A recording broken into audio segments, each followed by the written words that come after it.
الحمد لله رب العالمين والعاقبة للمتقين، الصلاة والسلام على رسوله النبي الكريم وعلى آله وصحبه أجمعين، أما بعد فأعوذ بالله من الشيطان الرجيم. بسم الله الرحمن الرحيم.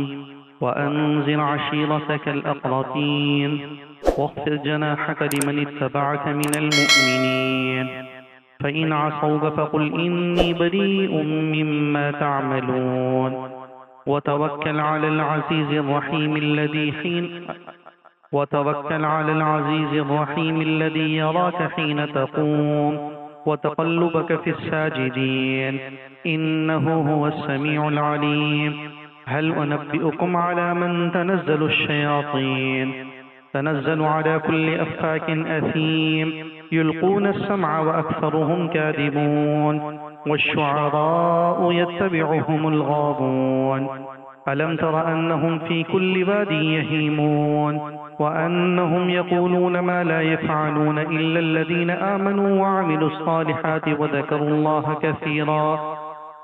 الله كثيرا وانتصروا من بعد ما ظلموا وسيعلم الذين ظلموا أي منقلب ينقلبون. صدق اللہ العظیم. سورۃ الشعراء کا یہ آخری حصہ ہے جو آج ہمارے درس کے اندر موضوع گفتگو ہے. اس سے قبل گزشتہ درس کے اندر ان آیات کا تذکرہ تھا کہ جس کے اندر سورۃ الشعراء کے ابتدائی مضمون کا اعادہ تھا، قرآن کریم کی عظمت کا بیان تھا، اور قرآن کریم کے بارے میں جو مشرکین کی طرف سے یہ کہا جاتا تھا کہ معاذ اللہ حضور صلی اللہ علیہ وسلم کاہن ہیں، اور کاہن اس شخص کو کہا جاتا ہے کہ جس کے پاس شیاطین کی طرف سے، جنات کی طرف سے کچھ خبریں آئیں اور وہ ان میں جھوٹ سچ کو ملا کر لوگوں کے سامنے بیان کر دے. تو کہا گیا تھا وما تنزلت به الشیاطین، کہ یہ قرآن جو ہے اس کو شیاطین لے کر اترے نہیں ہیں. وما ينبغي لهم وما يستطيعون، اور ایسے بابرکت کلام کو سننا ان کے مناسب بھی نہیں ہے، وہ اس کو سن بھی نہیں سکتے اور سننے کی استطاعت بھی نہیں رکھ سکتے. استطاعت نہ رکھنے سے اس طرف اشارہ کیا ہے کہ حضور صلی اللہ علیہ وسلم کی بعثت کے وقت اور آپ صلی اللہ علیہ وسلم کی جیسے ہی ولادت ہوئی ہے تو آسمان پر جو شیاطین کا داخلہ بند ہوا ہے، اس کی وجہ سے ان کے لیے ممکن نہیں رہا تھا کہ وہ ملائے اعلیٰ کی کوئی خبریں سن سکے. قرآن نے اس بات کو متعدد جگہوں پر ذکر کیا ہے کہ اگر الا من استرق السمع فاتبعه شهاب، کہ اگر ان میں سے کوئی چوری چھپے سننے کی کوشش بھی کرتا ہے تو ایک انگارہ دہکتا ہوا اس کی طرف لپکتا ہے، جس کی وجہ سے فرمایا گیا کہ وما یستطیعون، ان شیاطین کے لیے یہ ممکن بھی نہیں ہے کہ وہ قرآن کریم کو جا کر سن بھی سکیں، اتنی محفوظ جگہ پر ہے. انہم عن السمع لمعزولون، ان شیاطین کو قرآن کریم کے سننے سے بھی دور کر دیا گیا ہے. اور میں نے یہ بات عرض کی تھی کہ اس قرآن کریم کی جو عظمت اور ہیبت ہوتی تھی اور جب وحی ہو رہی ہوتی تھی اور وہ کلام جناب جبرائیل امین کو سنایا جا رہا ہوتا تھا تو جبرائیل امین کے علاوہ باقی فرشتوں کے اندر بھی اتنی تاب نہیں ہوتی تھی کہ وہ قرآن کریم کو اس کی تمام عظمتوں کے ساتھ جب بارگاہ الہی سے وہ سنایا جا رہا ہے تو فرشتے اس کو سن سکیں. حضرت جبرائیل کو یہ خاص استعداد اور خاص صلاحیت دی تھی کہ وہ اس کلام کو سنتے تھے اور پھر من وعن جیسے بارگاہ الہی سے ارشاد ہوتا تھا کر حضور صلی اللہ علیہ وسلم تک پہنچا دیتے تھے. تو قرآن کریم کا جو آخری ہمارا گزشتہ درس کا مضمون تھا وہ یہی تھا کہ حضور صلی اللہ علیہ وسلم معاذ اللہ کاہن نہیں ہے، اور آپ صلی اللہ علیہ وسلم کے پاس یہ قرآن آیا ہے، یہ قرآن ان شیاطین کی طرف سے نہیں آیا، اور شیاطین نہ سن سکتے ہیں نہ اس کی استطاعت ہے، ان کو تو بہت دور کر دیا گیا ہے. یہ اس شبے کا جواب تھا جو مشرکین معاذ اللہ حضور صلی اللہ علیہ وسلم کی زبان سے قرآن سن کر کیا کرتے تھے. اس کے بعد فرمایا گیا فلا تدعوا مع اللہ الہا آخر فتکون من المعذبین، حضور آپ بھی اللہ کے ساتھ کسی اور کو مت پکاریے، کسی اور خدا کو، اگر ایسا ہوا تو پس آپ بھی عذاب دیے ہوں میں سے ہو جائیں گے. یہ حضور صلی اللہ علیہ وسلم کو خطاب ہے اور ساری امت کو سنایا گیا ہے، اور اس میں پوری امت کے لیے ترہیب کا بہت بڑا پہلو ہے کہ جب نبی کو اس طرح مخاطب کیا جاتا ہے کہ وہ کسی دوسرے خدا کو اگر پوجنا شروع کرے تو اس کو عذاب دے دیا جائے گا. تو ایک عام شخص اور اس وقت جو حضور صلی اللہ علیہ وسلم کے مخاطب ہیں مشرکین، ان کے لیے تعزیانہ عبرت ہے کہ وہ اپنے احوال پر غور کریں کہ وہ کس درجے کر ہو کر اس بدعملی کے اندر مبتلا ہیں کہ جس بدعملی کا مرتکب اگر اللہ کا کوئی مقرب بندہ بھی ہو تو عذاب اس کے لیے طے شدہ ہے. تو یہ تو عام لوگ ہیں اور عام انسان ہیں جو شرک کے اندر مبتلا ہیں۔ اس کے بعد جو اصل سورۃ الشعراء کا آج جو ہماری آیت کا جہاں سے آغاز ہے تو اس میں حضور صلی اللہ علیہ وسلم کو ایک خاص خطاب کیا گیا وَأَنذِرْ عَشِيرَتَكَ الْأَقْرَبِينَ، حضور آپ اپنے قریبی رشتہ داروں کو ڈرائیے، ان کو بھی انذار کیجئے۔ یہ حضور صلی اللہ علیہ وسلم کو ایک خاص حکم دیا گیا تھا۔ یہ مکی صورت ہے، مکہ مکرمہ کے اندر ایک موقع پر آ کر آپ کو کہا گیا آپ اپنے قریبی رشتہ داروں کو اکٹھا کیجئے اور قریبی رشتہ داروں کو ڈرائیے، اور اسی کی تعمیل ارشاد میں آپ صلی اللہ علیہ وسلم صفا پہاڑ پر چلے گئے تھے۔ آپ نے بھی یہ واقعہ سنا ہے اور متعدد لوگوں کی زبان سے سنا ہوگا کہ حضور صلی اللہ علیہ وسلم صفا پہاڑ پر گئے اور آپ نے ایک آواز لگائی تھی یا صباحا۔ اہل عرب کے اندر جب کسی کو متوجہ کرنا ہو اور قوم کو بتانا ہو کہ جی کوئی مصیبت آ گئی ہے اور قوم کو یکدم جمع کرنا ہے تو اس وقت یہ نعرہ لگایا جاتا تھا، یہ بات پکاری جاتی تھی یا صباحا۔ تو حضور صلی اللہ علیہ وسلم صفا پہاڑ پر چڑھے اور آپ صلی اللہ علیہ وسلم نے یا صباحا کہا ہے، اور آپ نے پھر ایک ایک کو مخاطب کیا، یا بنی ہاشم، یا بنی فہر، یا بنی لوئی، جو آپ کے قبائل ہیں، جو قریش کے بڑے بڑے مشہور قبائل ہیں جن سے آپ صلی اللہ علیہ وسلم کی قرابت تھی، آپ صلی اللہ علیہ وسلم کی رشتہ داری تھی، آپ نے ان کو نام لے لے کر پکارا ہے۔ آپ صفا پہاڑ کے اوپر کھڑے تھے اور سامنے سارے آ کر جمع ہو گئے۔ جب سارے کے سارے جمع ہو گئے تو حضور صلی اللہ علیہ وسلم نے ان کو کہا تھا کہ اگر میں تم کو یہ کہوں کہ پیچھے سے ایک لشکر عن قریب اس پہاڑ کی اس وادی کے پیچھے موجود ہے جو عن قریب تم پر حملہ آور ہو جائے گا، تو کیا تم میری اس بات کی تصدیق کرو گے؟ سب نے آپ کی زندگی کھلی کتاب تھی، ساری زندگی سچائی سے عبارت ہے، زبان مبارک سے جب بول نکلا ہے وہ سچ کا بول نکلا ہے۔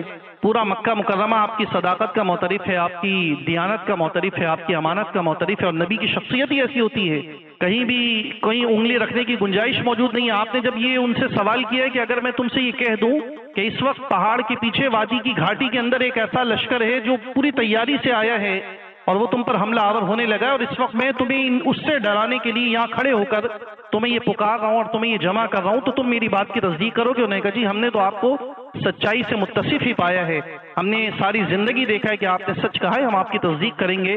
تو آپ نے اس آیت کی تعمیل ارشاد کے اندر آپ نے فرمایا کہ میں تمہیں اللہ کے عذاب سے ڈراتا ہوں، کیونکہ وہ سارے رشتہ دار تھے۔ اور اسی موقع پر ابو لہب نے اس وقت حضور صلی اللہ علیہ وسلم کو یہ بھی کہا تھا تبا لک سائر الیوم اما جمعتنا اما دعوتنا الا لہذا، پورے کا پورا دن تیرا برباد ہو جائے معاذ اللہ، کیا تو نے ہمیں صرف اسی مقصد کے لیے جمع کیا تھا؟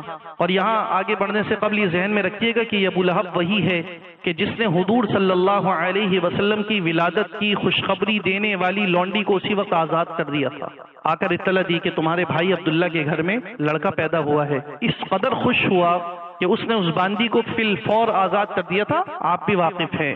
تو یہ باندی کو آزاد کرنا یہ اس بات کی دلیل تھی کہ ابو لہب کو محمد صلی اللہ علیہ وسلم سے محبت تھی، آپ کی پیدائش پر خوش ہوا ہے نا، آپ سے محبت ہے، لیکن اس موقع پر جب حضور صلی اللہ علیہ وسلم نے دعوت دی ہے اور آپ صلی اللہ علیہ وسلم نے کہا اطاعت کرو، آپ کی دعوت ہی تھی کہ اطاعت کی جائے، حضور صلی اللہ علیہ وسلم کی بات مانی جائے، اس وقت ابو لہب نے حضور صلی اللہ علیہ وسلم کی دعوت کو ٹھکرایا ہے۔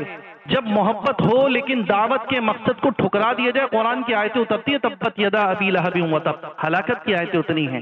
میں یہ بات اس لیے عرض کر رہا ہوں، ربیع الاول کے مہینے کے اندر ہم بیٹھے ہیں، حضور صلی اللہ علیہ وسلم سے عشق، آپ صلی اللہ علیہ وسلم کی ذات سے محبت، ایمان کا تقاضا بھی ہر مسلمان کے دل میں محبت بھی ہونی چاہیے، اور حضور صلی اللہ علیہ وسلم نے خود بھی فرمایا کہ تم اس وقت تک مومن ہی نہیں ہو سکتے کہ جب تک اپنی آگے اولاد جو ہے اور اپنے پیچھے جتنے بھی ماں باپ ہیں اور جتنے بھی تمہارے بڑے ہیں ان سب سے زیادہ میری ہستی تمہارے نزدیک محبوب نہ ہو جائے۔ لیکن اس محبت کے بعد اس محبت کا جو تقاضا ہے کہ حضور صلی اللہ علیہ وسلم کی اطاعت کرنا، جب تک یہ اطاعت والا تقاضا ساتھ محبت کی جمع نہیں ہوتا تو نیری عقیدت اور نیری محبت کام نہیں دیتی ہے، ورنہ اس کو بھی تھی۔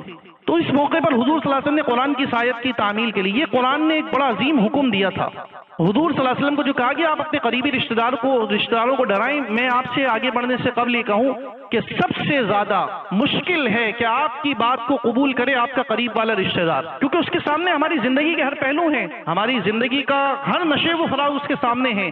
اگر ہم کوئی بھی بات کرتے ہیں تو اس کو پتہ ہے کہ اس کا ماضی کیا تھا اور آج اس کا حال کیا ہے اور مستقبل کے بارے میں کیا اندیشے اور کیا وسوسے ہیں۔ اسی لیے ہمارے یہاں لطیفے کے طور پر یہ بات کہی جاتی ہے، لیکن حقیقت ہے کہ ہمارے ہاں خواتین بیویاں جو ہیں وہ اپنے شوہروں سے اعتقاد نہیں رکھ سکتی، پوری دنیا کے لیے وہ بڑا مقتدی ہوگا، لوگ اس سے بڑی محبت الفت کرتے ہوں گے، لیکن جب بیوی کا معاملہ آ جائے، اور میں اکثر ایک لطیفہ سناتا ہوں کہ وہ ایک بزرگ تھے، ان کی بیوی ان سے ایسی بدگمان تھی، اور تھے خود بزرگ شیخ تھے، لوگ آ کر ان سے اصلاحی تعلق بھی کرتے، واعظ و نصیحت بھی سنتے، لیکن بیوی ہر وقت یہ کہتی کہ تم نے لوگوں کو بیوقوف بنا رکھا ہے، ہم اگر لوگ تمہارے پیچھے ہیں، مجھ سے زیادہ کون جانتا ہے تمہیں۔ تھے واقعی اللہ والے بزرگ آدمی تھے، کہا ٹھیک ہے جی بیوی، وہ ابھی میں آ رہا تھا تو کسی صاحب نے مجھے ایک پیغام بھیجا کہ جی وہ بیوی جو ہے وہ شوہر سے کہنے لگی آپ کورونا ویکسین لگوا کر آ گئے؟ انہوں نے کہا جی میں لگوا کر آ گیا، لیکن جو ہے اس نے کہا سوئی چبھوئی تھی، درد ہوا؟ میں کہا نہیں درد تو نہیں ہوا۔ کہا دوسری عورت کے ہاتھ سے سوئی بھی چبھو لے جب بھی تمہیں درد نہیں ہوتا، درد تو ہوتا ہے میری باتوں سے، دوسری نے سوئی چبھو دی جب بھی تمہیں درد نہیں ہے۔ تو جو قریبی رشتہ بیوی کا رشتہ ہے، یا جو قریب آس پاس میں ہے، اولاد بھی ہمارا سب کچھ دیکھ رہی ہے، ان لوگوں نے جب وہ بات قبول کر لی تو حقانیت کی بہت بڑی دلیل ہوتی ہے۔ میں بڑا عقیدت میں ڈوب جاتا ہوں کہ جب میں وہ واقعہ پڑھتا ہوں کہ حضرت صفیہ رضی اللہ عنہ اپنے والد کو سناتی ہیں، حضرت جویریہ کہتی ہیں کہ جی میں نے خواب دیکھا ہے کہ یثرب کی طرف سے ایک چاند ابھرا ہے اور وہ افق پر آیا ہے اور منور ہے، روشن ہے، ضیاء پاشیاں اپنی بکھیر رہا ہے، اور ہماری زمین کی طرف آتا ہے اور آتے آتے نیچے کی طرف آتا ہے اور میری جھولی میں آ کر گر جاتا ہے۔ باپ نے تھپڑ مار دیا، باپ کو تعبیر کا اندازہ ہو گیا تھا۔ بعد میں حضرت جویریہ خود کہا کرتی تھیں کہ اس خواب میں جس چاند کو میں نے دیکھا تھا وہ چاند حضور صلی اللہ علیہ وسلم کی ہستی مبارک تھے اپنے خاوند کے بارے میں۔ تو حضور صلی اللہ علیہ وسلم کو اس موقع پر کہا کہ آپ اپنے قریبی رشتہ داروں کو ڈرائیے، ان کے ڈرانے کا ایک فائدہ یہ ہوگا کہ ان کی دعوت جب انہوں نے قبول کر لی تو یہ پورے اور لوگوں کے لیے بھی دعوت کا ایک ذریعہ بن جائے گی کہ اس کے آس پاس کے لوگوں نے جب دعوت قبول کی۔ اور حضور صلی اللہ علیہ وسلم کی حقانیت میں آپ کو بتاؤں، آپ جب نبوت کا دعویٰ کرتے ہیں، آپ کی نبوت کی سب سے پہلی تصدیق کرنے والی کون ہے؟ بخاری شریف کی آپ روایت دیکھیے، بخاری شریف میں جو واقعہ آتا ہے، حضور صلی اللہ علیہ وسلم پر جب پہلی وحی آئی ہے تو آپ صلی اللہ علیہ وسلم غار حرا میں ہیں، امام بخاری پورا واقعہ نقل کرتے ہیں، آپ غار حرا میں جاتے ہیں، آپ وہ تحنس کرتے ہیں، خلوت کے اندر عبادت کرتے ہیں، اور وہ حضور صلی اللہ علیہ وسلم وہ عبادت وغیرہ کے مرحلے میں کہ اتنے میں جبرائیل امین تشریف لاتے ہیں، اور جبرائیل امین تشریف لانے کے بعد وہ پہلی وحی سناتے ہیں۔ حضور صلی اللہ علیہ وسلم کے لیے پہلا مرحلہ تھا، پہلا موقع تھا، پہلی وحی آئی تھی۔ آپ صلی اللہ علیہ وسلم نے جب وہاں وحی سنی، جبرائیل امین کو دیکھا ہے، آپ گھبرا گئے ہیں، اور آپ بخاری کی روایت جا کر دیکھیں کہ جب حضرت خدیجہ کے پاس حضور صلی اللہ علیہ وسلم پہنچتے ہیں، آپ فرماتے ہیں اللہ کی قسم مجھے اپنی جان کا خوف لاحق ہے، لقد خشیت علی نفسی، مجھے اپنے آپ کا خوف ہو رہا ہے۔ تو حضرت خدیجہ کہتی ہیں کلا واللہ لا یخزیک اللہ ابدا، ہرگز نہیں، اللہ کی قسم اللہ آپ کو رسوا نہیں کرے گا۔ اب آگے حضرت خدیجہ 15 سال کی زندگی دیکھ چکی ہیں حضرت خدیجہ، اس وقت حضور صلی اللہ علیہ وسلم سے شادی ہوئی ہے جب حضور صلی اللہ علیہ وسلم کی عمر مبارک 25 سال کی تھی، اور یہ جو پہلی وحی آتی ہے اس وقت حضور صلی اللہ علیہ وسلم کی عمر مبارک 40 سال کی ہے۔ 15 سال کی زندگی کھلی کتاب، دن رات حضور صلی اللہ علیہ وسلم کے دیکھیں حضرت خدیجہ نے، اور حضور صلی اللہ علیہ وسلم اس واقعے کے بعد آ کر امام بخاری کہتے ہیں کہ حضور صلی اللہ علیہ وسلم آ کر حضرت خدیجہ رضی اللہ عنہ کو جب بتاتے ہیں اور کہتے ہیں کہ لقد خشیت علی نفسی، مجھے اپنی جان کا خوف لاحق ہے کہ میرے ساتھ ایسا ایسا ماجرا ہوا ہے۔ تو حضرت خدیجہ کہتی ہے کلا واللہ لا یخزیک اللہ ابدا، ہرگز نہیں، اللہ کی قسم اللہ کو آپ کو ہرگز رسوا نہیں کرے گا۔ انک لتصل الرحم وتحمل الکل وتکسب المعدوم وتقضی الضیف وتعین علی نوائب الحق، یہ بخاری شریف کے اندر الفاظ ہیں۔ حضرت خدیجہ فرماتی اللہ کی قسم میں نے دیکھا آپ تو صلہ رحمی کرتے ہیں، نادار لوگوں کا جن کو آپ نے دیکھا کہ کمانے کے قابل نہیں ہے، جا کر آپ ان کا بوجھ اٹھاتے ہیں، جو ایسے اپاہج ہو جائیں، معذور ہو جائیں، کمانے کے قابل نہیں، آپ کما کر ان کو دیتے ہیں۔ اگر کوئی مہمان آ جائے اس کی مہمان نوازی میں آپ آگے سے آگے ہیں، کوئی مصیبت آ جاتی ہے، حادثہ آ جاتا ہے، اس میں مدد کرنے کے لیے آپ ہیں، اور جس آدمی کے ایسے وصف ہوتے ہیں اللہ اس کو ضائع نہیں کرتا ہے۔ پھر آپ جب نبوت کا اعلان کرتے ہیں، نبوت کی دعوت رکھتے ہیں، سب سے پہلے عورتوں کے اندر ایمان لانے والا کون ہے؟ آپ کی زوجہ محترمہ ہیں، پوری دنیا کے لیے پیغام ہے۔ آپ کے صبح شام اٹھنے بیٹھنے والے ساتھ کے جناب صدیق اکبر رضی اللہ عنہ ہیں، آپ کے چچا کے بیٹے جو آپ کی کفالت میں تھے، ابو طالب، حضرت علی ابو طالب کے صاحبزادے ہیں، اور حضرت علی کی کفالت حضور صلی اللہ علیہ وسلم نے کی تھی۔ حضرت جناب ابو طالب کے حالات تنگ تھے تو حضرت علی رضی اللہ عنہ کی کفالت حضور صلی اللہ علیہ وسلم فرمایا کرتے تھے۔ تو آپ پر ایمان لانے والی آپ کی بیوی ہیں، آپ پر ایمان لانے والے آپ کے دن رات کے دوست ہیں، آپ پر ایمان لانے والے سب سے پہلے وہ ہیں کہ جنہوں نے آپ کو گھر کی زندگی میں دیکھا ہے، اور ان رشتوں کے ساتھ رویوں کے ذریعے سے آپ اور میں ہم بہت سارے پہچان لیتے ہیں۔ اور میں معذرت کے ساتھ عرض کروں، ہماری اخلاق سب سے زیادہ پتہ چلتے ہیں چھوٹے بچوں کے ساتھ، بڑوں کے ساتھ رکھ رکھاؤ ہمارا الگ ہوتا ہے، چھوٹوں کے ساتھ الگ ہوتا ہے، رشتوں کے اندر بھی۔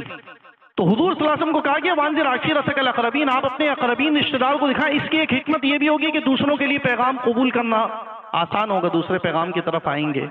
اور دوسری بات یہ ہے کہ حضور صلی اللہ علیہ وسلم چونکہ اتنا بڑا پیغام لے کر آئے ہیں، اتنی بڑی ہدایت کا سامان لے کر آئے، اپنے ہی محروم رہ جائیں۔ ہمارے ہاں بہت سارے ایسے، مجھے ایک صاحب ملے، میں نہیں چاہتا انہوں نے یہ بیان کرے، وہ ہمارے پاس آئے، انہوں نے اپنا تجربہ بیان کیا، پشاور کے بہت نامی گرامی عالم، میں دانستہ ان کا نام نہیں لے رہا کیونکہ بہت معروف خطیب تھے وہ، ان کا واقعہ بیان کیا کہ جی وہ واقعہ سنانے لگے کہ میں 20 سال سے مولوی ہوں، لیکن میری گھر والی کو میں نے فلاں جگہ بیان سننے بھیجا، اور خود معروف خطیب ہیں، میں آپ کو نام لوں تو اب تو انتقال کر گئے ہیں، تو کہنے لگے 20 سال میری شادی کو ہو گئے تھے، جب وہاں سے بیان سن کر آئی ہے میری بیوی اتنی روئی کہ مجھے خیال پیدا ہوا کہ میں نے 20 سال تک اپنی بیوی کو دیا کیا ہے۔ میں لوگوں کے لیے واعظ و نصیحت کرتا رہا، لوگوں کو پیغام دیتا رہا، لیکن 20 سال تک میری بیوی محروم رہی، اور جا کر اس کو دوسری جگہ سے وہ چیزیں سننے کو ملی جو مجھے سنانا چاہیے تھا۔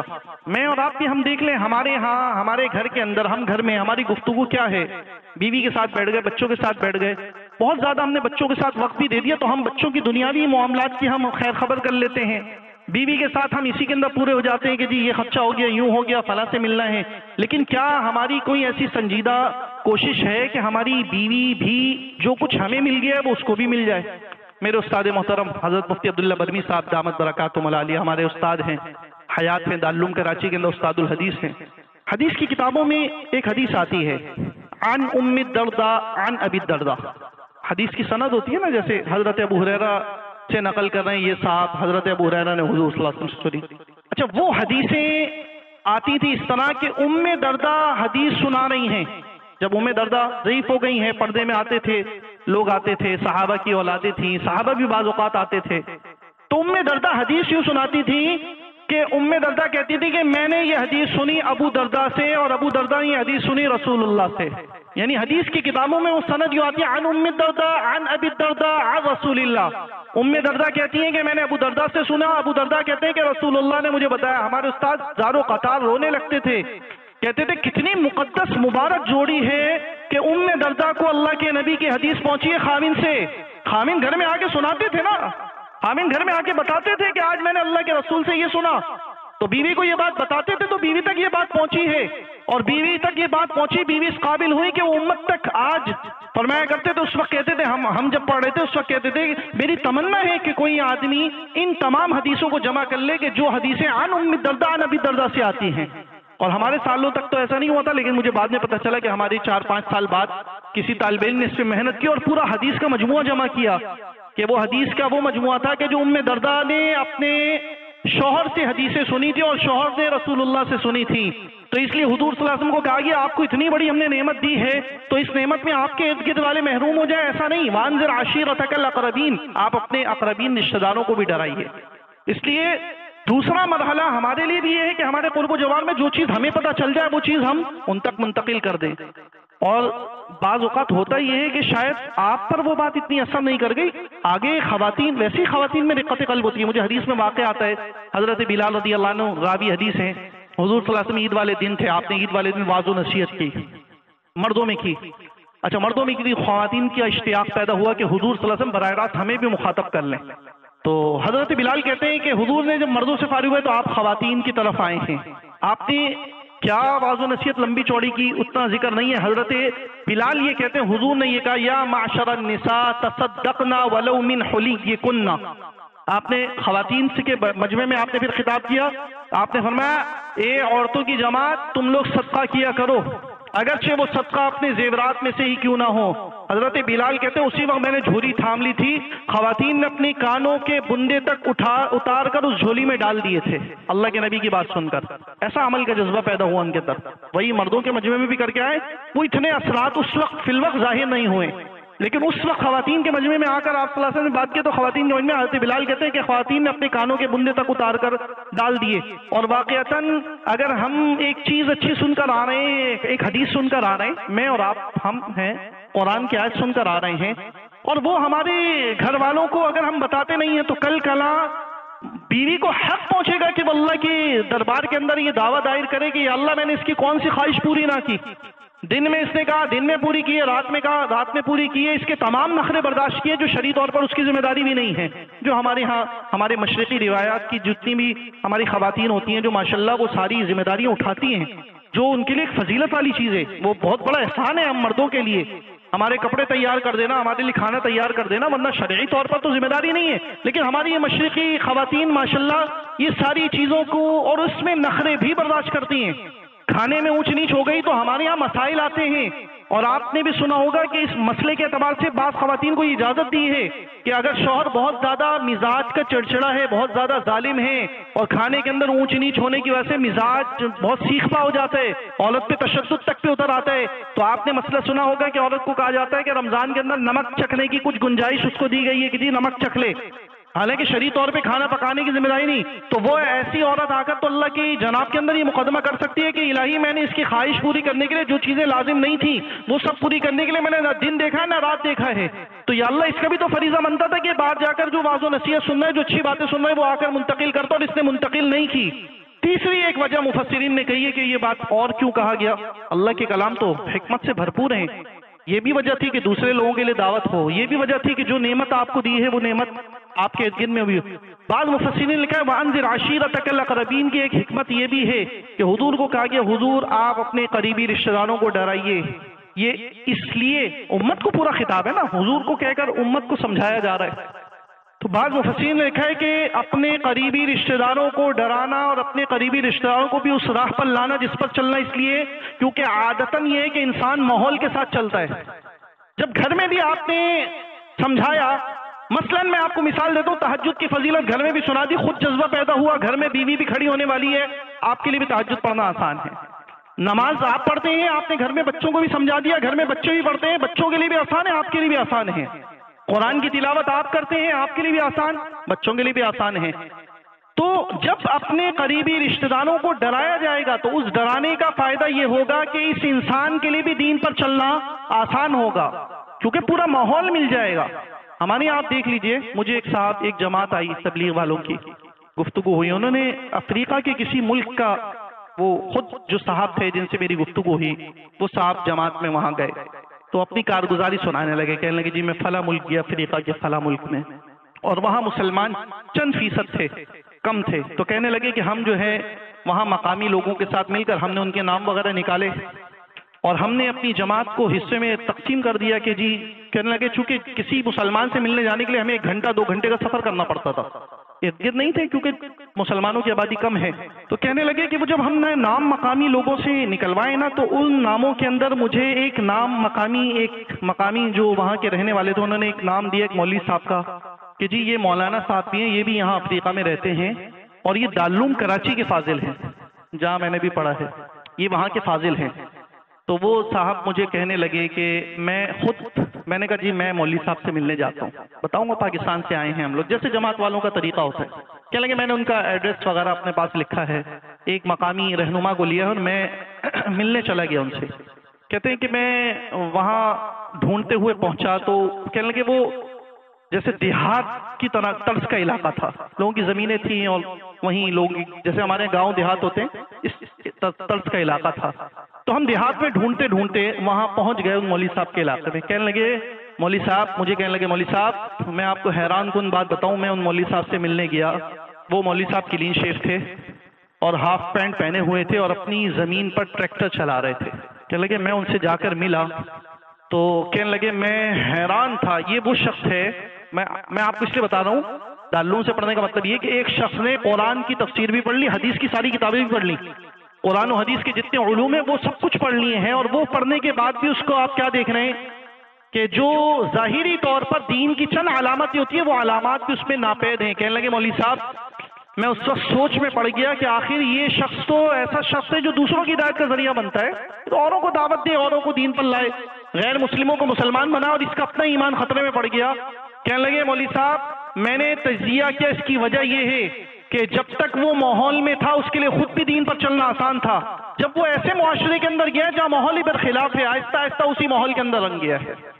ایک صاحب میرے جاننے والے امریکہ کے اندر گئے، میری خود ملاقات ہوئی ان سے، وہاں امریکہ میں گئے، دیندار تھے، وہاں انہوں نے کچھ درس و تدریس کا سلسلہ بھی کیا، کچھ جیسے ہمارے درس قرآن ہوتے ہیں ان کی اہلیہ نے بھی، تقریباً وہ 9 سال انہوں نے وہاں گزارے، وہ واپس آ گئے۔ مجھے نہیں معلوم امریکہ کی کون سی ریاست میں تھے، نام بتایا ہوگا تو میرے ذہن میں نہیں ہے۔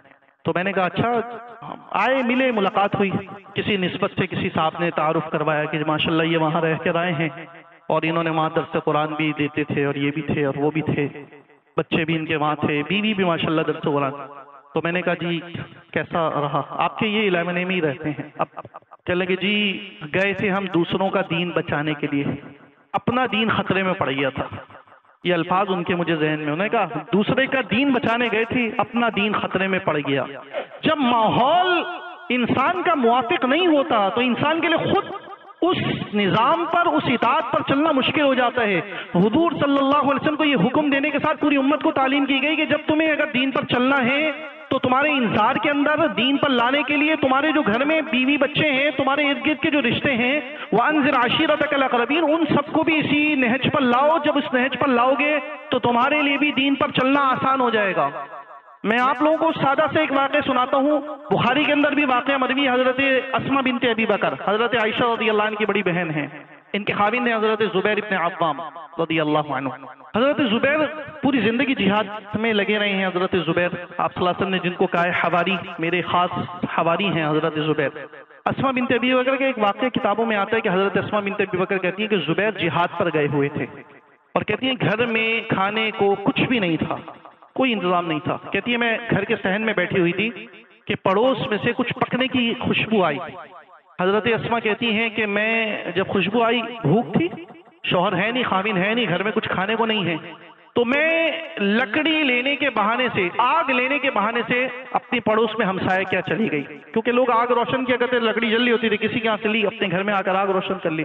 کہتے میں دروازے پر گئی اور میں نے، اور اس خیال سے گئی کہ میں آگ مانگنے جاؤں گی تو مسلمان معاشرہ تھا، ایسا ہو ہی نہیں سکتا کہ ایک نوالا کوئی کھا رہا ہے اور سامنے کوئی آ جائے۔ مسلمان کی خاصیت یہ ہے کہ وہ تو اپنے منہ کا نوالا بھی دے دیتا ہے، اور میں کہہ رہا ہوں انسانوں کو تو دور کی بات، مسلمان تو جانوروں تک کو دے دیتا ہے، جانور تک کو بھوکا نہیں دیکھ سکتا۔ یہ تو مسلمانوں کے بارے میں منفی پروپیگنڈا ہے، ورنہ جتنا اللہ نے حضور صلی اللہ علیہ وسلم کی تعلیم کی برکت سے مسلمانوں کے اندر یہ جذبہ دیا ہے، میں دعوے سے کہتا ہوں دنیا کی کسی قوم میں ایسا جذبہ نہیں ہے الحمدللہ، یہ حضور کی تربیت کی برکت ہے۔ تو حضرت اسماء کا یہ خیال تھا کہ میں جاؤں گی اور جب آگ مانگوں گی تو کھانا پک رہا ہوگا تو وہ کہے گی آؤ بہن بیٹھ جاؤ ہمارے ساتھ کچھ کھا لو۔ کہتی ہے میں گئی، میں نے آگ مانگی اور انہوں نے بھی آگ دے کر مجھے رخصت کر دیا۔ حضرت اسماء کہتی گھر آ کر بیٹھی، آگ کی تو ضرورت ہی نہیں تھی، پکانے کے لیے کچھ نہیں ہے، کھانے کو کچھ نہیں ہے، اور خاوند کہاں گئے، میں جہاد پر گئے ہوئے ہیں۔ میں آپ سے عرض کروں، دیکھیں ایسے موقع پر اگر ہمارا آج کا دور ہوتا اور اگر ذہن نہ بنا ہوا ہوتا بیوی کا، تو بیوی اسی وقت فون کرتی، ہمارے یہاں تو جدید ذریعہ موبائل پہ فون کرتی اپنے گھر والوں کو، دیکھو خود تو پتہ نہیں چلے گا ہمیں یہاں بھوکا مار گئے، یہی بات ہوتی۔ اور جب وہ بیچارہ واپس آتا تو اس کے سالے جو ہے نا وہ ہار کے ذریعے سے استقبال کرتے کہ بھائی ہم نے تمہیں اپنی بہن اس لیے تھوڑی دی ہے کہ اس کو بھوکا مار دو، اور کیا کچھ نہ جانے ہوتا۔ حضرت اسماء نے اتنا سخت حال ہے، یہ کتنا سخت حال ہے، بھوک سے بیتابی، کتنی گھر میں آ کر میں بیٹھ گئی۔ تھوڑی دیر گزری تو پھر خوشبو تو آ رہی ہے، پھر میں کہنے لگی، آگ مانگنے کے بہانے سے دوبارہ پڑوس کیا چلی گئی کہ جی پہلی والی آگ بجھ گئی، ہو جاتا تھا ایسا، چنگاری لاتے ہوئے بجھ گئی، نہیں استعمال کے قابل ہوئی، کہ چلو اس دفعہ ہو سکتا ہے پہلی دفعہ خیال نہ رہا ہو، دوسری دفعہ خیال آ جائے۔ کہتی ہے میں دوسری دفعہ پھر مانگنے گئی ہوں اور اس نے پھر وہیں دروازے سے آگ دے کر مجھے روانہ کر دیا۔ کہتی ہے میں گھر میں آ کر بیٹھ گئی اور بڑی بے بسی سے میں اللہ کی ذات کی طرف متوجہ ہو کے رونے لگی ہیں۔ اسی وقت حضور صلی اللہ علیہ وسلم کی طرف سے ایک خیوان حضرت اسماء کے گھر آ گیا، حضرت اسماء نے کھا لیا، سیر ہو گئی، اپنا واقعہ اس زمانے کا فقر کا یہ ذکر کیا۔ لیکن اس واقعے کے اندر حضرت اسماء کے اس واقعے سے یہ پتہ چلتا ہے کہ جب گھر والوں کا ذہن بنا ہوا ہے، گھر والے بھی دینی ذہن کے ہیں، تو اگر گھر میں کوئی بھی فرد دین کی وجہ سے کسی مجاہدے کا مرحلہ آ جاتا ہے تو وہ ایک دوسرے کے اوپر الزام دینے کی وجہ برداشت سے کام لیتے ہیں. یہ ہمارے آپ اس کو یوں سادہ لفظوں میں سمجھیں کہ ہمارا کوئی عزیز کمانے کے لیے اگر ملک سے باہر گیا ہوا ہے اور اس کا بچہ بیمار ہو اور اسپتال کی ہو دوڑیں لگی ہوئی ہوں، تو کبھی بھی لوگ الزام نہیں دیتے اس آدمی کو جو کمانے کے لیے گیا، بلکہ اور کہتے ہیں وہ تو بیچارہ گھر والوں سے بھی دور ہے. اور یہی اگر آپ دیکھیں دین کے لیے گیا ہوا ہوتا کسی مقصد کے لیے تو فوراً کہا جاتا ہے یہ کون سا دین ہے، پہلے گھر والوں کو دیکھو. تو کہا گیا کہ وانذر عشیرتک الاقربین، کہ انذار کیجئے اپنے اقربین کو. حضور صلی اللہ علیہ وسلم پورے سال آپ کا معمول تھا، آپ تہجد میں اٹھتے تھے، آپ گھر والوں کو تکلیف نہیں دیتے تھے. خود سے ازواج مطہرات بھی چنی ہوئی خواتین ہیں، امت کی مائیں ہیں، وہ خود سے اٹھتی تھی اور خود سے جذبہ تھا. اور بعض اوقات حضور صلی اللہ علیہ وسلم نے نہ کہنا یہ بہت بڑی دعوت ہوتی ہے. گھر میں ہمارے آج بھی ماشاءاللہ بعض ایسے مرد ہوتے ہیں جن کے مزاج میں یہ خیال ہوتا ہے اور وہ اس خیال کے اندر ہی دوسرے کو سبق دے دیتے ہیں. وہ نہیں کہہ کے بھی کہنے سے زیادہ اثر ہو جاتا ہے. تو حضور صلی اللہ علیہ وسلم نہیں اٹھایا کرتے تھے تہجد میں اپنی ازواج مطہرات کو. فرض نہیں ہے بلا وجہ کو ان کو آپ نہیں چاہتے تھے، وہ خود سے اٹھے، ایک علیحدہ بات ہے. لیکن جب آخری عشرہ آ جاتا ہے رمضان المبارک میں تو حضرت عائشہ رضی اللہ کی بخاری کی روایت ہے کہ حضور صلی اللہ علیہ وسلم خود بھی اٹھتے تھے اور اپنے گھر والوں کو بھی اٹھاتے تھے. میں اپنی اس بات کو بس ختم کرتے ہوئے اس بات پر جاؤں. آپ دیکھیے حدیث میں آتا ہے حضور صلی اللہ علیہ وسلم مروا اولادکم بالصلاۃ وهم ابناء سبع، تمہارے بچے 7 سال کے ہوں ان کو نماز کا کہنا شروع کر دو. حالانکہ شرعی احکام، نماز ہو، روزہ ہو، زکوٰۃ ہو، حج ہو، یہ ساری کی فرضیت ہے بالغ ہونے کے بعد. اگر بچہ 15 سال میں بالغ ہو رہا ہے تو 15 سال سے پہلے نہ اس پر نماز فرض ہے، نہ اس پر روزہ فرض ہے، نہ اس پر زکوٰۃ فرض ہے، کچھ بھی فرض نہیں ہے اس کے اوپر. فرضیت ہوتی ہے بالغ ہونے کے بعد. لیکن کہا جا رہا ہے کہ مروا اولادکم بالصلاۃ وهم ابناء سبع، تمہارے بچے 7 سال کی عمر کو پہنچے نماز کا کہنا شروع کرو. اور پھر 10 سال تک کا مرحلہ دیا ہے کہ جی ان 3 سالوں میں تمہارے کہنے کا یہ نتیجہ ہو جانا چاہیے کہ تمہارا بچہ 10 سال کی عمر میں نماز کا عادی بن چکا ہو. حالانکہ ابھی نماز کی فرضیت 13-14 سال سے پہلے تو بالغ ہوتا ہی نہیں ہے، نماز کی فرضیت ابھی 3-4 سال بعد ہے. لیکن اولاد کا مزاج بنانے کے کہا کہ ان 3 سالوں کے اندر تم نے مزاج بنا دینا نماز پر آ جائے. اور اگر 10 سال کی عمر کو پہنچ گئے اور نماز پر نہیں آئے تو فرمایا گیا کہ وَضْرِبُوهُمْ عَلَيْهَا، کہ 10 سال پر پہنچ جائیں اور نماز نہیں پڑھتے تو ان کی اس بات کے اوپر پٹائی لگاؤ، کیونکہ آج تم 10 سال کی عمر میں ان کو مزاج دو گے وہ انشاءاللہ ساری زندگی چلے گا. اور ہمارے یہاں یہ جو کہا جاتا ہے نا کہ اولاد پر سختی نہیں، اور ابھی کچھ کسی بل کے بھی بارے میں ہوتا تھا کہ جی خاندانی تشدد کا بل منظور کیا جائے کہ ماں باپ کو مارنے کی اجازت ہے. اسلام میں مارنے کی بھی اجازت ہے. آج میں خود، ہم آپ سب بیٹھے ہیں، ہم نے بھی کبھی اپنے باپ کی پٹائی کھائی ہے، کبھی ماں کی پٹائی کھائی ہے. آج واقعاتاً جھولیاں بھر کر دعائیں نکلتی ہیں. اگر اس وقت نہیں ہاتھ روکا ہوتا تو آج ہم پتہ نہیں کہاں ہوتے. اس وقت باپ کا تھپڑ نہیں کھایا ہوتا تو آج ہم کہاں ہوتے. تو اپنے ماتحتوں کو وہ مزاج اس لیے بنوایا گیا تاکہ پورا گھر ایک مذہبی بن جائے. ہمارے یہاں درس میں ایک صاحب آتے ہیں کبھی کبھار، وہ کہنے لگے جی مولوی صاحب میرے گھر میں ہم 3 بچے ہیں میرے اور 2 میاں بیوی ہیں، اور ہمارے گھر میں قرآن کریم کے 5 نسخے رکھے ہوئے ہیں. کہنے لگے 5 نسخے ہیں، ہم 5 میں سے کوئی بھی صبح اپنے کام کا آغاز اس وقت تک نہیں کرتا جب تک کہ اپنے حصے کا نسخہ اٹھا کر قرآن نہ پڑھ لے. میری بیوی روٹی پکانے نہیں جاتی، ناشتہ بنانے کے لیے پراٹھا پکانے نہیں جاتی. میرا کوئی بچہ یونیورسٹی کے لیے، یونیورسٹی میں پڑھ رہے ہیں ان کے بچے، یونیورسٹی کے لیے نہ میری بیٹی نہ میرا بیٹا اس وقت تک قدم باہر نہیں نکالتے جب تک کہ اپنے قرآن کو اٹھا کر قرآن پڑھ نہ لیں. کہنے لگے الحمدللہ میرے گھر میں سالوں سے یہ معمول بنا ہوا ہے ہم سب کی. کہنے لگے میں خود بھی، وہ اس ماحول کی وجہ سے میرے خود بھی یہ عادت ہے کہ الحمدللہ میں روزانہ سب سے پہلا کام یہ ہے کہ صبح فجر کی نماز کے بعد پہلا کام، ہم نہ ناشتہ کرتے ہیں نہ کچھ کرتے ہیں نہ کوئی لکھنا پڑھنا کچھ بھی نہیں. ہمارا پہلا کام یہ ہے کہ ہم سب سے پہلے جو ہے بیوی کو ہم ناشتہ کا تقاضا نہیں کرتا، میں بیوی سے چائے بنانے کا تقاضا نہیں ہے، چائے بنانے کا تقاضا نہیں. بھائی سب سے پہلے سب کو پتہ ہے، 3 بچوں کو پتہ ہے، ہم میاں بیوی کو پتہ ہے کہ جی سب سے پہلا کام کیا ہے. تو کہا گیا وانذر عشیرتک الاقربین، اپنے اقربین رشتہ داروں کو ماحول بنے گا. اس ماحول کی وجہ سے انشاءاللہ ہماری دنیا کی زندگی تو آخرت کی زندگی کا ذریعہ ہے. یہ جتنی یہاں ہم کر لیں گے وہاں اتنی بہتر ہونی ہے. تو اس کو تو مقصد کے ساتھ گزارنا ہے نا. اس مقصد کے لیے پھر کیا ہے، ارد گرد والوں کا مزاج کی ضرورت ہے جس کی وجہ سے انشاءاللہ پھر آگے ہوں گے. اور ہوتا بھی یہ ہے کہ جب ماں باپ اس مزاج کے ہوں اولاد انشاءاللہ اس سے زیادہ آئے گی. ہمارے آج کل بعض لوگ آتے ہیں اپنی اولاد کی شکایت کرتے ہیں جی یہ نماز کی پابندی نہیں کر رہا. میں بعض اوقات ان کے والد سے سوال کرتا ہوں سچ بتائیے گا آپ نے کب سے نماز شروع کی؟ انہوں نے کہا 26 سال. بتا رہا 26 سال کی عمر سے کی. میں نے کہا 13 سال کی عمر میں آپ کا بچہ 3 نمازیں پڑھ رہا ہے، آپ سے تو بہتری کی طرف ہے نا. ہر نسل اپنے ماں باپ سے ایک قدم آگے ہے انشاءاللہ. اگر آپ نے اپنے ارد گرد میں آپ نے دین کا ماحول بنایا، آپ کی اولاد انشاءاللہ ایک قدم آگے ہوگی. اگر آپ قرآن ایک پارہ پڑھتے ہیں، آپ یقین مان لیجئے آپ کا بچہ 2 سپارے پڑھ رہا ہوگا. اگر آپ کی تہجد شروع ہوئی تھی 40 سال کی عمر میں، آپ نے گھر میں ماحول بنایا ہوا، انشاءاللہ آپ کے بچے کی تہجد 25 سال کی عمر میں شروع ہو جائے گی. اور ایسے گھرانے الحمدللہ آج بھی موجود ہیں. میں رمضان المبارک میں روزہ کھانے والے ہمارے یہاں لوگ نظر آتے ہیں، اور میں نے اپنی آنکھوں سے ایسے لوگ بھی دیکھے ہیں کہ عید کے بعد والے 6 روزوں کے لیے پورے گھر میں ماحول بنا ہوا ہے. اتفاق سے میں ایک ایسے، چونکہ الحمدللہ ہمارا مذہبی رجحان ہے، مذہبی لوگوں سے رابطہ ہے، میں ان صاحب کے ہاں عید کے بعد ملنے پہنچ گیا. میں روزے سے نہیں تھا، ویسے بھی شش عید کے روزوں میں اختیار ہے آدمی آگے پیچھے رکھ لیں. گھر والی میرے ساتھ تھی، پورا گھرانہ روزے سے تھا. اور یہ نہیں کہ کام کاج والے نہیں ہیں، ان کی ایک بہن یونیورسٹی کے اندر پروفیسر ہے، وہ جو ہماری اہلیہ سے جن کے تعلق ہے.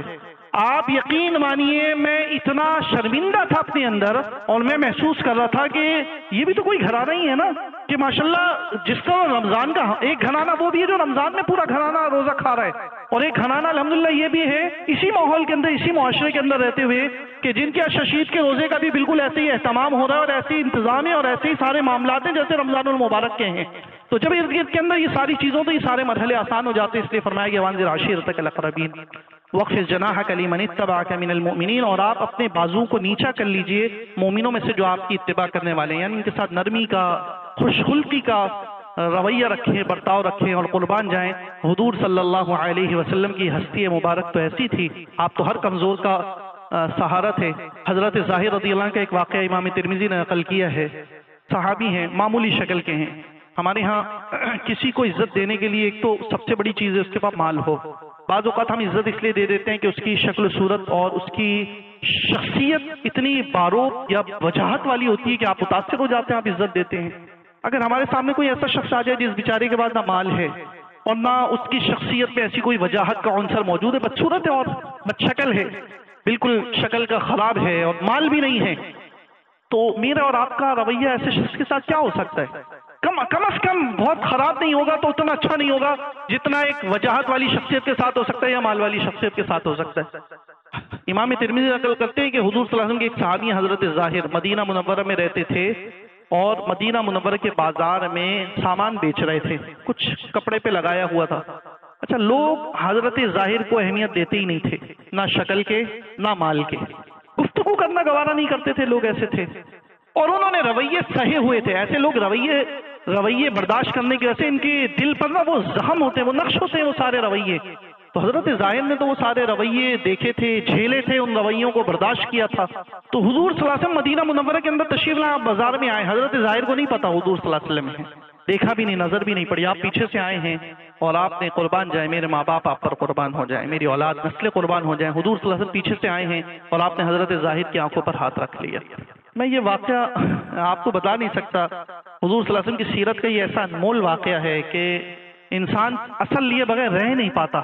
واقعی جو قرآن نے کہا نا انک لعلی خلق عظیم، آپ کو ہم نے خلق عظیم سے متصف کیا ہے، تو حضور کی ہستی نظر آتی ہے کہ ایسا آدمی جس کی حیثیت نہیں ہے، معاشرے میں دھتکارا ہوا ہے. آپ آتے ہیں اور آپ اتنا محبت بھرا برتاؤ، سامنے سے آ جاتے السلام علیکم کہہ دیتے، ہم اس پر بھی تحسین کرتے رہتے کہ حضور کا ایسا رویہ تھا. لیکن آپ نے تو اور اپنائیت دکھانی تھی. آپ پیچھے سے آئے ہیں اور آپ نے آنکھوں پر ہاتھ رکھ لیا. میں کبھی بیٹھتا ہوں اس واقعے کو سنتا ہوں تو میں کہتا ہوں اس وقت ظاہر رضی اللہ عنہ کے دل پر کیا گزر رہی ہوگی. وہ حیران ہو رہے ہوں گے کہ میرے ساتھ ایسا، یہ ہمارے یہاں رویہ ہم کسی دوست کے ساتھ کرتے ہیں، کسی محبت والے رشتے دار کے ساتھ ہوگا، اس طرح سے ہم اس سے کریں گے تو ہمیں بہت تعلق ہوتا ہے. تو میں کبھی تصور میں لاتا ہوں، حضرت ظاہر نے اس واقعے کی تفصیل نہیں کی، لیکن میں سوچتا ہوں کہ حضرت ظاہر بھی حیران ہوں گے کہ مجھ دھتکارے ہوئے کے ساتھ ایسا محبت بھرا برتاؤ کرنے والا کون ہے. لیکن اس وقت حضرت ظاہر کے دل کے کونے میں کہیں تو ہوگا کہ ایک شخصیت ایسی ہے جو اس وقت بھی ایسا محبت بھرا برتاؤ کر سکتی ہے. تو وہ حیرانگی میں انہوں نے حیران ہی ہوں گے، ابھی تک سنبھلے ہی نہیں تھے، سنبھلے ہی نہیں ہے، ابھی اس کیفیت میں ہی ہے. اور پیچھے سے حضور صلی اللہ علیہ وسلم نے کہا کہ من یشتری ھذا منی بدرہم، کون ہے جو اس غلام کو 1 درہم میں خریدے گا. مذاق کیا آپ ان پہ ہاتھ رکھ کر. اب وہ میں جو اگلے الفاظ انہوں نے کہے نا، میں کہتا ہوں ان الفاظ میں ان کے دکھ نظر آتے ہیں. بعض اوقات انسان نا وہ بند الفاظوں میں بہت کچھ بیان کرتا ہے نا. حضرت ظاہر کے آگے الفاظ یہ انہوں نے کہا اذا لوجدتنی قاصدا. آپ اچھا پہچان گئے آواز سے حضور صلی اللہ علیہ وسلم نے کہا آپ مجھے کھوٹا پائیں گے. ایک درہم آپ نے کہا تھا، ایک درہم میں کون خریدے گا؟ ایک درہم کوئی حیثیت نہیں ہے. اس پر بھی حضرت زاہد نے کیا کہا ہے؟ آپ مجھے کھوٹا پائیں گے. یعنی ایک درہم میں بھی بکنے والی چیز نہیں ہے. یہ وہ رویے جھلک رہے ہیں کہ لوگوں کی نظر میں کتنی بے وقات تھے، وہ بے حیثیت تھے. انہوں نے اس وقت یہ کہا، حضور نے بھی اتنی معمولی سے مذاق کر رہے تھے آپ تو، لیکن مذاق میں آپ نے اتنا معمولی سے رقم کہی، اس پر بھی انہوں نے کہا کہ آپ مجھے کھوٹا پائیں گے، ایک درہم میں بھی میرا کوئی خریدار نہیں ہے. اچھا، حضور صلی اللہ علیہ وسلم نے ان کے ٹپکتے ہوئے دکھ کو محسوس کیا، جو ٹپک رہا تھا نا ان کے الفاظ سے، کیونکہ آگے حضور نے جو لفظ کہا ہے، آپ نے جب یہ سنا نا کہ ظاہر نے یہ کہا کہ حضور آپ مجھے ایک درہم میں بیچ رہے ہیں، ایک درہم میں بھی مجھے کھوٹا پائیں گے، نقصان اٹھائیں گے، ایک درہم میں بھی میرا کوئی خریدار نہیں ہے، میں تو بالکل بے وقت ہوں، بے قیمت ہوں. تو حضور صلی اللہ علیہ وسلم نے اب آپ کے حضور کے الفاظ پر قرآن آپ نے فرمایا وَلَسْتَ بِكَاسِدٍ عِنْدَ اللَّهِ، ظاہر تم اللہ کی نظر میں کھوٹے نہیں ہو، اللہ کی نظر میں تم بہت مہنگے ہو، لوگوں کی نظر میں ہو نا. اللہ اکبر. یہ جو کہا تھا نا کہ آپ کے ارد گرد ہیں مومنین تباہ کرنے والوں کے لیے اپنے پروں کو جھکانے، حضور صلی اللہ علیہ وسلم کی ہستی مبارک ایسی تھی. اور آپ تو حضرت بلال کے ساتھ حضور کا رویہ دیکھ لیں. سلمان فارس سے آتے ہیں، سلمان کوئی عرب کے تو نہیں ہے نا، غلامی سے سابقہ کرتے ہوئے آ رہے ہیں، اور حضور صلی اللہ علیہ وسلم کے جناب میں آتے ہیں. آپ ان کو کتنے عزت دیتے ہیں. آپ نے کہا جی ہم اہل بیت میں سے ہیں. ایک اجنبی کو جو فارس کا رہنے والے اس کو آپ اپنے اہل بیت میں سے شمار کر رہے ہیں. فَإِنْ عَصَوْكَ فَقُلْ إِنِّي بَرِيءٌ مِّمَّا تَعْمَلُونَ. اور اگر یہ آپ کی نافرمانی کرتے کسی معاملے میں تو آپ کہیے کہ جو کچھ تم عمل کرتے ہو میں اس سے بری ہوں. وَتَوَكَّلْ عَلَى الْعَزِيزِ الرَّحِيمِ. اور اس دعوت کے کام میں اور اس تبلیغ کے کام میں اور اس دین کے کام میں آپ اس ذات پر بھروسہ رکھیے جو غالب بھی ہے، رحم کرنے والا بھی ہے.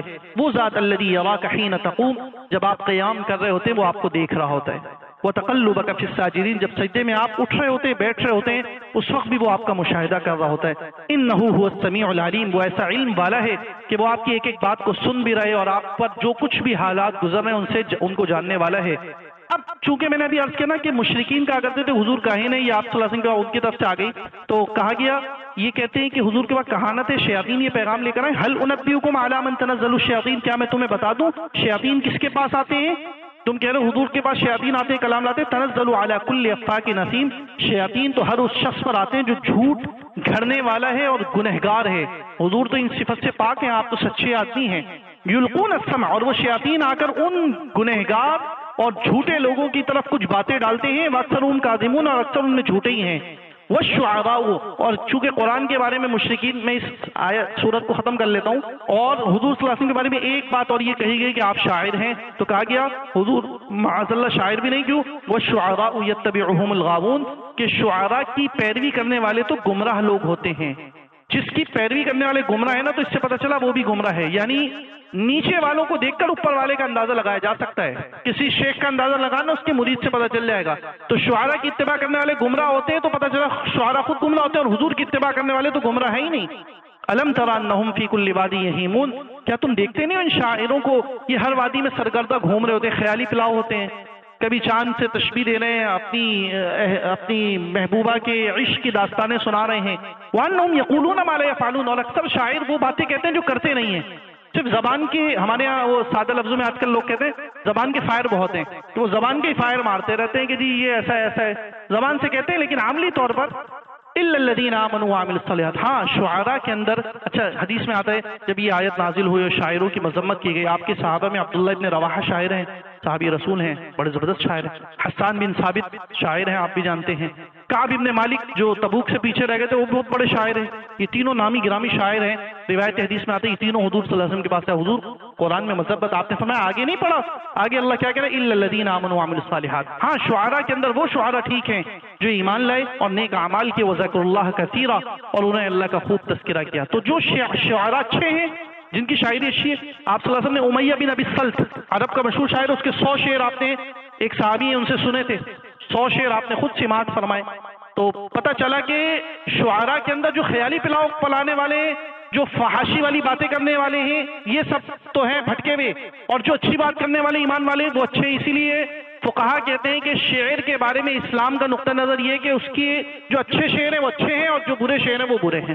جو اچھی شاعری کرنے والا ہے وہ شاعر اسلام کی نظر میں اچھا ہے، جو بری شاعری کرنے والا ہے وہ اسلام کی نظر میں برا ہے. یہ اعتدال والا نقطہ نظر ہے شعراء کے بارے میں. تو فرمایا گیا کہ مگر وہ جو ایمان لائے انہوں نے نیک اعمال کیے وذکر اللہ کثیرا، اللہ کا خوب ذکر کیا، وانتصروا من بعد ما ظلموا، اور انہوں نے اپنی زبان کے ذریعے سے، اشعار کے ذریعے سے ظلم ہونے کے بعد بدلہ لیا۔ وہ اشعار بھی مشرکین کے لیے، وہ اشعار بھی جو ہے وہ کسی تیر سے کم نہیں ہوتے تھے۔ آپ صلی اللہ علیہ وسلم نے ایک موقع پہ حسان بن ثابت کو کہا تھا کہ تم شعر کہو، تمہارے شعر ان پر تیر سے زیادہ سخت ہیں، وہ بھی ان کے لیے برداشت کرنا۔